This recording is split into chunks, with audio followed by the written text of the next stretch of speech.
Now, unless you are Barack Obama, who put it in the list of his favorite films of 2022, I don't expect you to have seen this movie, Petite Maman, which means Little Mom in French.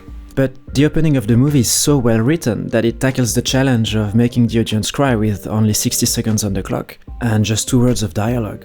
Well, okay, the goodbye is actually said 6 times, but that's still only 2 different words, okay? I didn't technically lie in the thumbnail. If you are the director of the movie and you have this dialogue and just 1 minute, how would you go about making the audience cry?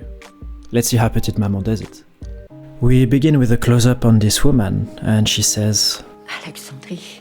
Our young protagonist then writes it down in the crosswords puzzle. Then, in a strangely ceremonial way, the protagonist says, Au revoir. Au revoir.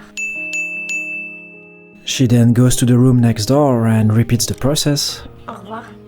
Au revoir. And again in the third room. Au revoir. Au revoir. Now we have already burned through all of our dialogue, and we are almost out of time, so what can happen in the next few seconds to make the audience cry? When the protagonist returns in the corridor, she sees a man carrying a table coming out of the next room. This breaks the pattern that has been established so far, and it piques our curiosity. Let's take a quick pause here. What do you think is in the room? What I love about this moment is that it really works as a small mystery. Our mind is racing to try and make sense of everything that we've seen so far. Why was she saying those goodbyes in such a ceremonial way? Who is this man? Why is he carrying the table? Like, what's going on here? When she enters the room, we get more clues. We see the bed is empty, and a woman is cleaning out some pictures. And suddenly we understand. That woman is her mother, the man carrying the table was her father, and the bed used to belong to her grandmother. In just 1 minute and such minimalistic dialogue, there is a density of meaning here that is quite extraordinary, and the movie is wise to remain silent for a while to give us some time to process it. By now understanding more of the context, we can reframe the goodbyes of the beginning as final goodbyes. The protagonist will never see those women again, both in the sense that she's never gonna return here because her grandmother is dead, but also she does not expect the woman to ever get out. And it answers the mystery of why the protagonist was being so serious about the goodbyes. It was because she really wanted to make them right. And let's not forget about the first word, Alexandrie, which also does a lot of heavy lifting here in terms of meaning. It tells us that the protagonist has come here often enough to build rapport with this woman, who is not her grandmother. And it suggests 2 things. First, that the grandmother has been here for quite a while. And second, that possibly towards the end, when the grandmother's health was deteriorating, the parents of the protagonist asked her to spend some time with the neighbor instead.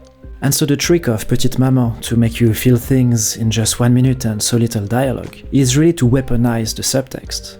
You are the one who has to make sense of what is on the screen, as if the movie is happening inside of your mind, and that's why it hurts.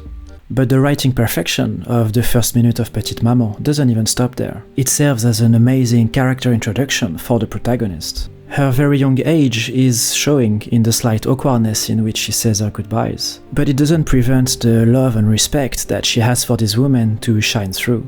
And so if you are the writer, how would you show that the character is deeply affected by the death of her grandmother? Well, of course, the first idea would be to make her cry, but here the director goes for a more interesting solution. The protagonist does not cry, and instead remains strong for the sake of the people around her, including her parents. The less she cries and the more she tries to comfort her mother, the more we want to cry.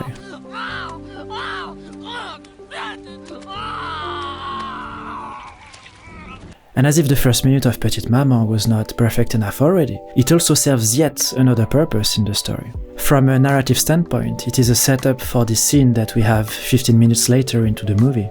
The protagonist cannot sleep and she goes to see her mother, and they have this very touching conversation about how she regrets not being able to give her grandmother a proper goodbye, because she didn't know it would be the last. And so yet again we can reframe the goodbyes in the beginning and understand better why she was taking them so seriously. I know I made it sound as if the movie is utterly depressing, but I promise you it's not.